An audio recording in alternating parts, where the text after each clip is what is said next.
el segundo subsótano.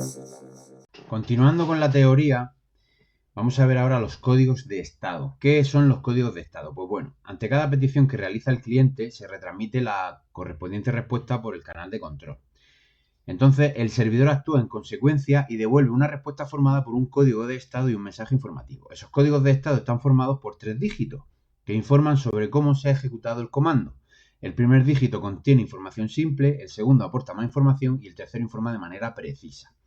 Por ejemplo, si tenemos en cuenta solo el código del primer dígito, como estamos haciendo en esta columna, una respuesta de tipo 1XX, es decir, el primer dígito es un 1, quiere decir que eso es una respuesta preliminar positiva.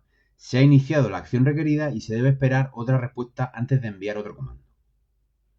Si empieza por un 2, quiere decir que eso es una respuesta de finalización positiva. Comando completado satisfactoriamente. Por ejemplo, la imagen que hemos visto antes, aquí está diciendo en el modo activo, por ejemplo, el cliente le decía, oye, voy a abrir el puerto I. Y el cliente le contestaba 2XX. Esto quiere decir que, vale, de acuerdo, puedes seguir, he recibido el mensaje, ya he tomado nota, puedes seguir enviándome comando.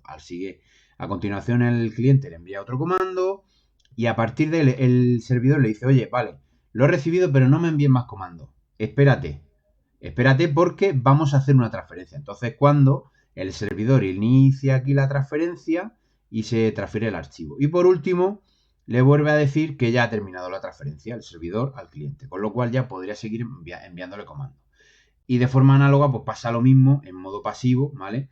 Con los comandos 1XX y 2XX aquí en este lado, ¿vale? Ese es el significado que tienen esos códigos en esa imagen que vimos antes.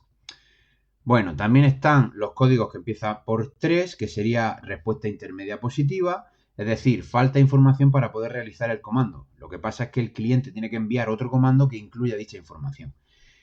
Si el código de estado es 4XX, es una respuesta de finalización negativa transitoria, es decir, que ese comando se descarta temporalmente, no se puede hacer ahora mismo.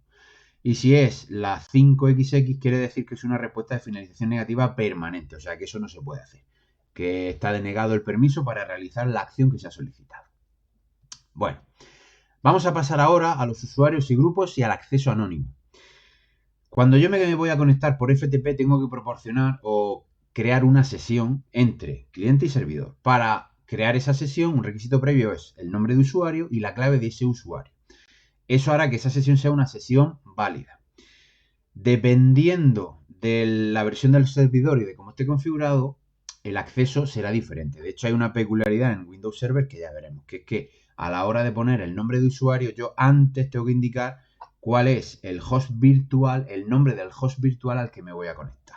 De hecho, ya lo visteis en la tarea 1, ¿vale? Bueno, en cuanto al acceso a un usuario autorizado, pues los usuarios autorizados son aquellos usuarios que existen también en el servidor al que me voy a conectar por FTP. Es decir, soy un usuario de ese servidor, existo en ese servidor como usuario, pero de forma remota me voy a conectar al servidor, ¿vale? Bueno, en este caso, si hay muchos usuarios en el servidor definido, lo que se suele hacer es usar grupos. Es decir, yo creo un grupo con una serie de permisos sobre una carpeta o sobre varias carpetas, FTP, de tal forma que a todos los usuarios que tengan esos permisos, los mismos permisos de acceso sobre las mismas carpetas, los meto en ese grupo. Y es al grupo al que le doy permiso sobre la carpeta, ¿vale? Es una forma de hacer más fácil la gestión de permisos de usuarios sobre las carpetas FTP, ¿vale?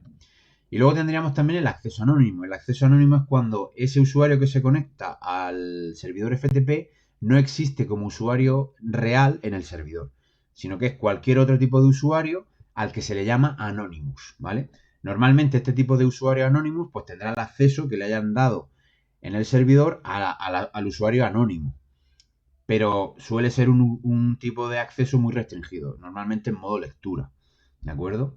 Pero bueno, ya os digo, le puedo dar permisos de escritura si fuese necesario en las carpetas que yo considere. Es un usuario más, simplemente que a través de su usuario se puede conectar por cualquier tipo de usuario al que yo le permita, o sea, cualquier persona que conozca la clave de usuario anónimo si es que tiene clave, porque lo normal es que incluso que no le ponga clave, ¿de acuerdo? Por eso suele tener permisos muy limitados.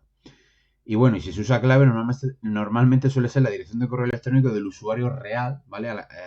que usa el usuario real que se va a conectar al servidor anónimo, simplemente por tener una forma de localizar a ese usuario, ya que no es de mi sistema, no es un usuario real, ¿vale? Bueno, pues hasta aquí la teoría de la tarea 2, así que ya podéis poneros con ella. ¡Ánimo!